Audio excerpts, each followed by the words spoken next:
నమస్తే, welcome to Sakshi education. నేను Saranya. Bank ఉద్యోగాల కోసం సిద్ధమవుతున్నారా? బ్యాంక్ ఉద్యోగం చేయడమే మీ కలైతే ఈ వీడియో మీకోసమే. పంజాబ్ అండ్ సింధ్ బ్యాంక్ తాజాగా నిరుద్యోగులకు నోటిఫికేషన్ విడుదల చేసింది.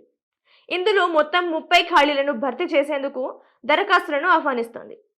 అయితే ఇందులో ఉన్న ఖాళీల వివరాలు, అలాగే ఎంపిక విధానం, దరఖాస్తులు, ఎలిజిబిలిటీస్ వంటి వివరాలను ఎలా ఉంటాయో ఈ వీడియోలో తెలుసుకుందాం. మొదట ఈ పోస్ట్కి సంబంధించిన వివరాలు చూసుకుంటే గనక ఇందులో ఎంఎస్ఎంఈ రిలేషన్షిప్ మేనేజర్స్ పోస్ట్ ఖాళీగా ఉంది. ఇందుకు సంబంధించిన దరఖాస్తులు చేసుకోవాలంటే అభ్యర్థులకు ఉండాల్సిన కనీసం ఎడ్యుకేషన్ క్వాలిఫికేషన్, సంబంధిత విభాగంలో డిగ్రీ పూర్తి చేసుకొని పట్టా పొంది ఉండాలి. ఇదిలా ఉంటే అభ్యర్థులకు పని అనుభవం కూడా ఉండడం తప్పనిసరి అని నోటిఫికేషన్లో పేర్కొన్నారు. అలాగే ఎంబీఏలో మార్కెటింగ్ ఫైనాన్స్ చేసిన వారికి ప్రాధాన్యత ఇస్తామని నోటిఫికేషన్లో స్పష్టంగా చెప్పారు.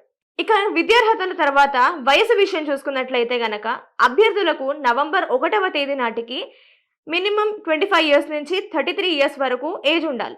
ఇక వయో సడలింపు విషయం చూసుకుంటే గనక ఎస్సీ ఎస్టీ వారికి 5 ఏళ్ల సడలింపు, అలాగే ఓబీసీ వారికి 3 ఏళ్ల సడలింపు, అలాగే పీడబ్ల్యూబీడీ వారికి 10 ఏళ్ల సడలింపు ఉంటుంది.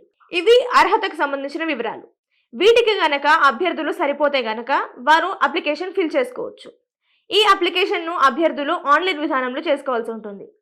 అంటే పంజాబ్ అండ్ సింధ్ bank.co.in ఈ అఫీషియల్ వెబ్సైట్ నుంచి అభ్యర్థులు అప్లికేషన్ ప్రాసెస్ని కంప్లీట్ చేసుకోవచ్చు. ఈ ప్రాసెస్లో అభ్యర్థులు జనరల్, ఓబీసీ అండ్ ఈడబ్ల్యూఎస్కి చెందిన వారు 850 రూపాయలు అప్లికేషన్ ఫీజుగా చెల్లించాల్సి ఉంటుంది. అలాగే ఎస్సీ ఎస్టీ పీడబ్ల్యూబీడీకి చెందిన అభ్యర్థులైతే 100 రూపాయలు చెల్లిస్తే సరిపోతుంది.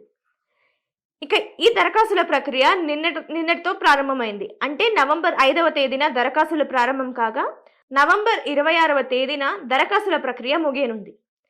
ఇక ఇందుకు సంబంధించిన ఎంపిక వివరాలు చూసుకున్నట్లయితే మొదట దరఖాస్తులు చేసుకున్న వారిని షార్ట్ లిస్ట్ చేస్తారు.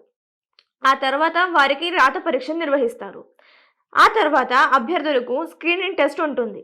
ఇక చివరిగా వారికి పర్సనల్ ఇంటర్వ్యూ ఉంటుంది. ఈ పర్సనల్ ఇంటర్వ్యూ జరిగిన తర్వాత తుది ఎంపిక ఉంటుంది. ఇది ఎంపిక విధానం. సో ఇది పంజాబ్ అండ్ సింధ్ బ్యాంక్ నోటిఫికేషన్కు సంబంధించిన అప్డేట్స్. ఇటువంటి మరిన్ని ఎడ్యుకేషన్ అండ్ జాబ్ అప్డేట్స్ కోసం సాక్షి ఎడ్యుకేషన్ యూట్యూబ్ ఛానల్ని సబ్స్క్రైబ్ చేసుకోండి. Thank you.